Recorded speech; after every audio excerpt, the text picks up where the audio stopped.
My mom died of cancer, March 16th of this year, 2017.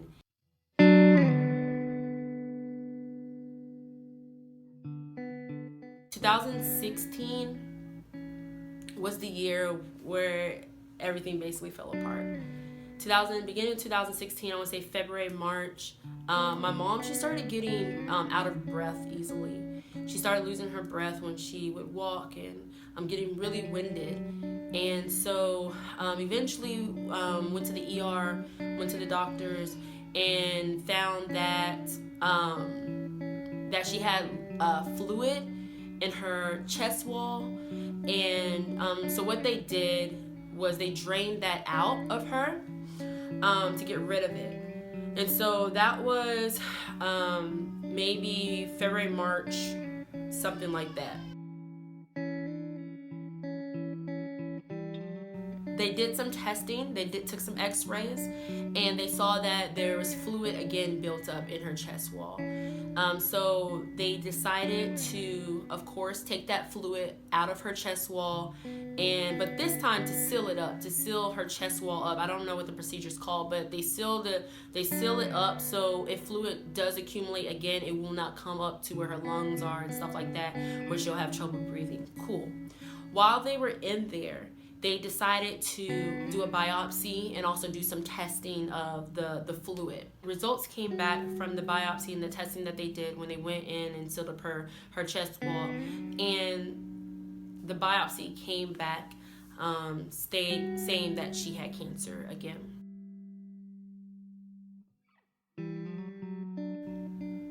And it was an aggressive cancer, and I think my mom, she didn't want to believe it. I didn't want to believe it. Why is the cancer here again? My mom, she just basically got weaker as the months went by. She started losing weight as the months went by. I think by the time the holidays came around, I realized that my mom was very weak. But she was still trucking it, man. Our last major outing was Christmas, when we went to Lake Lanier. And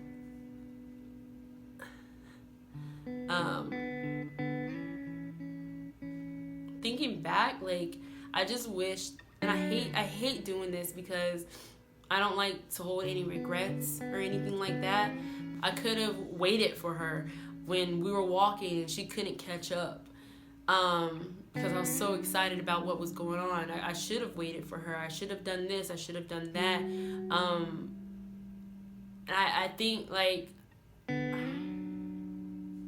anyways, I'm not even going to talk about that because it doesn't even matter. Her chest, where her breast was, it had always been, like, infected for a long time. Not infected, but it was like it started opening up again, and it just kept opening more and more and more and more and more. And she would live with that daily, like, by herself, like cleaning it by herself, and taking showers and making sure she had the right clothes to cover up her bandages and to cover up her wounds. Every day she would have to deal with that. And it got worse. It got a lot worse. And I remember looking at it one day, I was like, oh God, Mom, that's bad. Like, and it hurt her. And so we went to the hospital because she was in a lot of pain one day. She was in a lot of pain. This was February 2017 of this year. And I took her to the hospital, and she was losing her, like, memory. Like, she was delusional. Just all of a sudden, like, one day she's fine, and then we go to the hospital, and now she's delusional. Now she doesn't know where she is. Now she thinks she's in Canada. Like, what? Like, what is going on? Like, how are you just all of a sudden good or okay and in your right mind, and then boom, you think you're in Canada, or boom, come on, we gotta go to this job interview. Like, what are you talking about, Mom? Like, what are you saying? Like, you have a freaking doctor degree in education, like, and now your mind is like all over the place. Like, why? And that's what I was thinking, and it was frustrating because she was so confused and she couldn't understand. She couldn't understand why she was there. And I think that was the hardest thing, because she was fighting it so much. She was fighting me because she wanted to get out. And she thought she was being held against her will. She was fighting the doctors and she was fighting the nurses because she felt like everybody was against her. They did testing at the hospital, and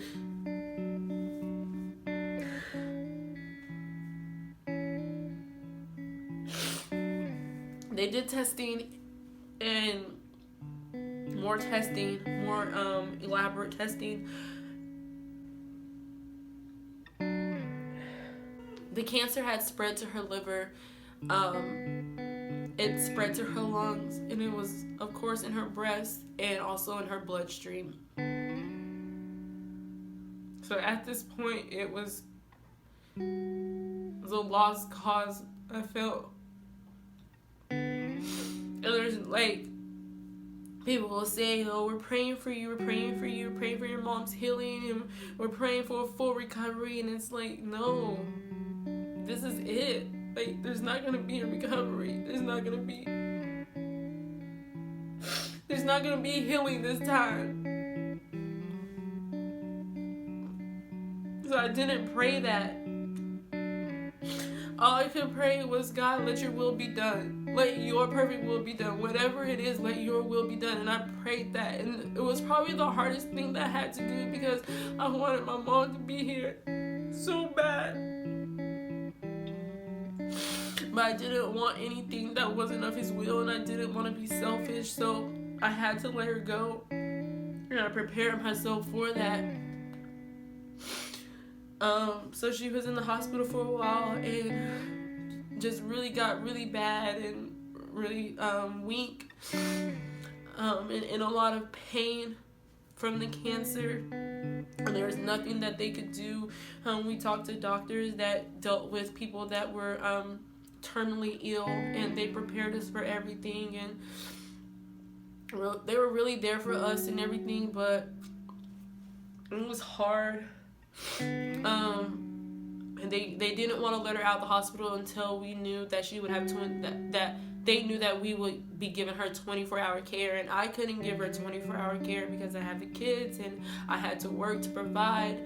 But we couldn't afford 24-hour care in home, so that means we had to send her to a nursing home, and we couldn't afford the nice nursing home, so that means we had to send her to some ghetto rinky-dink nursing home. So we had to go and travel and try to find a decent nursing home that her insurance would pay for. And of course they were all disgusting. And my mom, she loved her apartment in the city, and I didn't want, if this was the last part of her life, like, I didn't want for her last parts of her life to be in some nasty nursing home. And so I just told the doctors, yeah, okay, we're gonna give her 24-hour care, just let her come home. And she came home, and I was trying to be there as much as I could, being that I had the kids and the baby and working and stuff. And so I was going back and forth from Atlanta to Fayetteville, which is like maybe, I don't know, 50 miles one way, and working and all this stuff, and just crazy, man. She just stopped being able to like contact me, and because she would text me all the time. She couldn't do that anymore. She couldn't get out of bed. She couldn't do anything that she used to do. And so finally she's just really confused and all this stuff. And finally I was like, we gotta go somewhere. Like, this is not gonna work. And they were gonna call DFACS on me because nobody was there 24/7. And I really didn't want to put her in a nursing home, so I was considering quitting my job to be with her and all this stuff. They gave her no more than 6 months to live. So I was like, well, maybe I just won't work for 6 months until she dies, basically. So the people, they actually are really nice, and they let her go to hospice for free until we found a nursing home for her.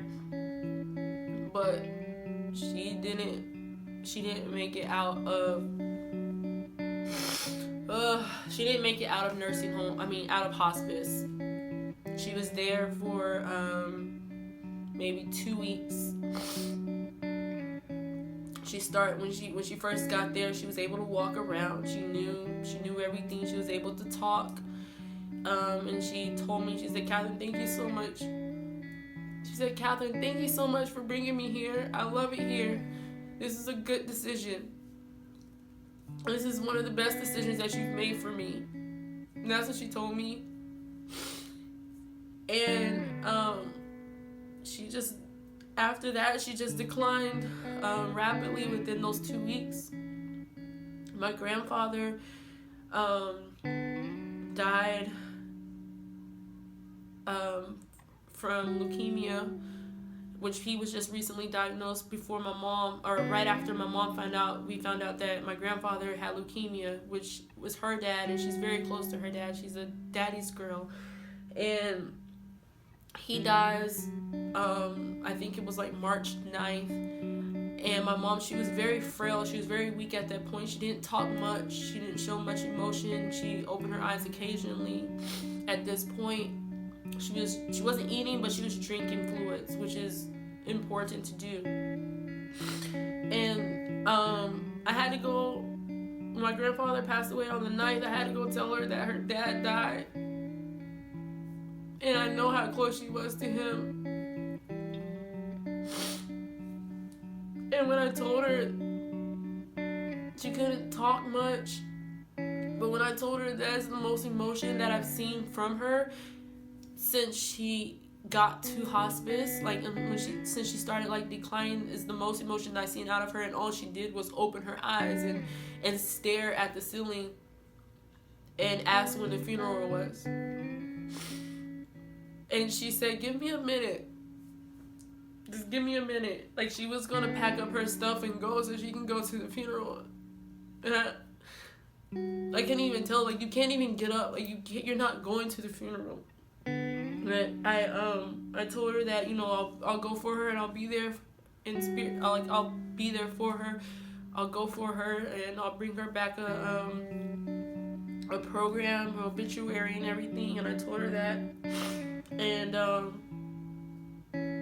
so in that week, the following week after we told her, I would spend every day there with her for hours, and I would sing to her her favorite songs, her favorite worship songs, and I would talk to her and I would pray with her.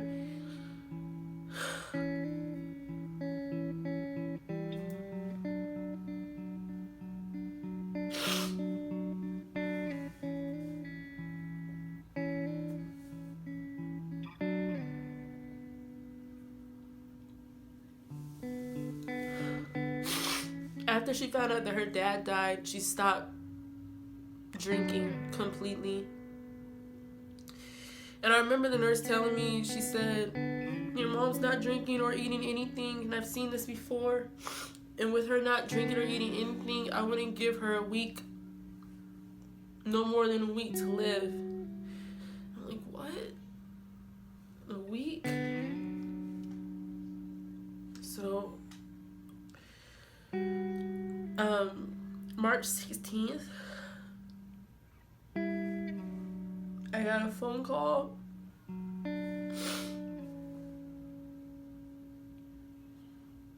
It was 4:30 in the morning, maybe 4:40. I got a phone call from the hospice, and the lady, she said, can you come over here to the hospice?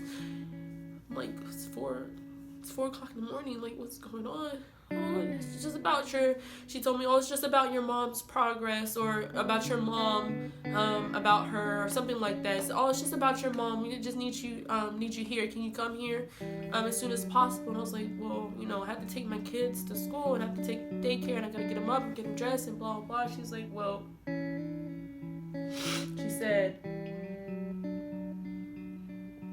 she said, your mom has expired.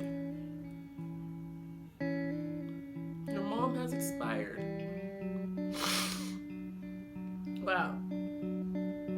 And like, a part of me knew what the phone call was for, but I didn't, like, I just wanted you to tell me, because I don't want to come, and I don't know, it was crazy. So I'm glad she did tell me. Like, I knew it was coming, but I mean, it still hurt. So one of the hardest things I've ever had to do was to look at my mom's dead body. I went to the hospice, and I went by myself purposely, because I just needed time with her. And I walked in the room, and she was laying there, and just like how they say, like, she looked asleep. And I remember walking over there to her body, and I touched her, and she was cold. She was gone.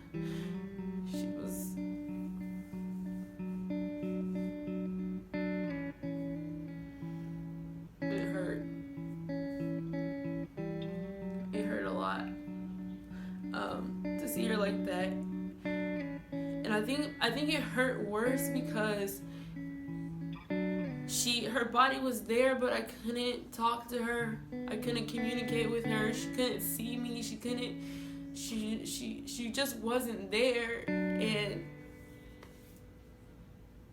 that was hard.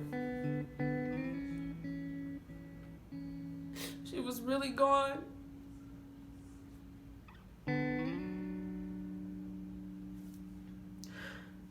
So I just sat there with her, and I held her hand.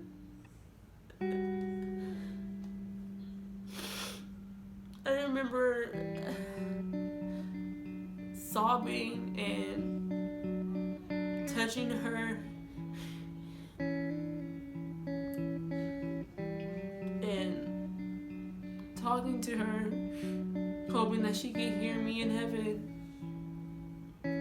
telling her how much I loved her and how much I was going to miss her and how much I wanted her to be here. I made promises to her, and I stayed with her for a while. The mortuary came, and they took her body out of the room, and they had her covered on a stretcher, and they had her body covered, and I just watched them wheel her out of the room.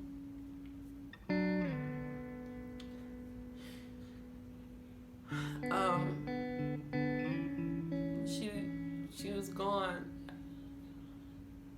My mom was my best friend. I'm sorry, like all this snot. Like, I'm really trying. This is actually like one of the first times I actually spoke about the whole incident, but my mom was my best friend.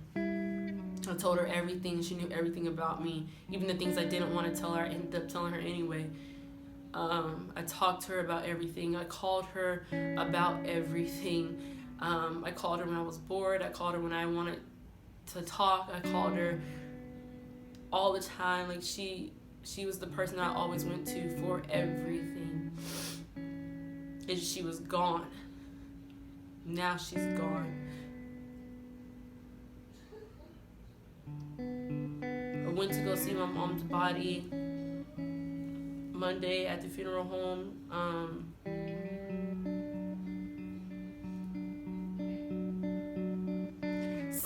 mom in a casket, your mother dead. It's hard, and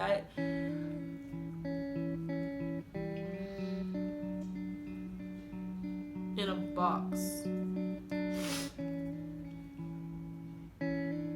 When I got there, I looked at her. Of course, it didn't look like her. They had her all made up and cheap makeup, and her face was swollen, looked weird.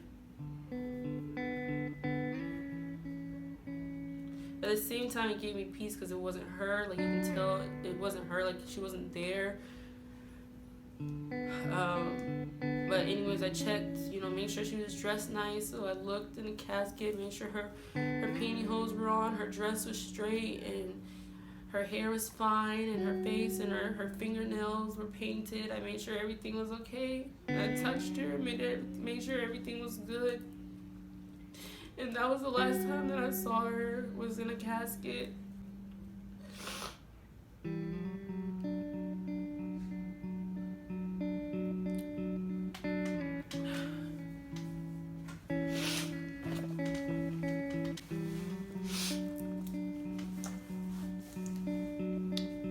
That was the last time that I saw her, was in a casket, and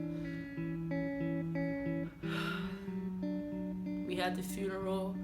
My friends came, family. I said some words at the funeral, and they buried her in the ground. And that was it. Went to her house and packed up all her stuff and cleaned it all out. That was it. It was over. And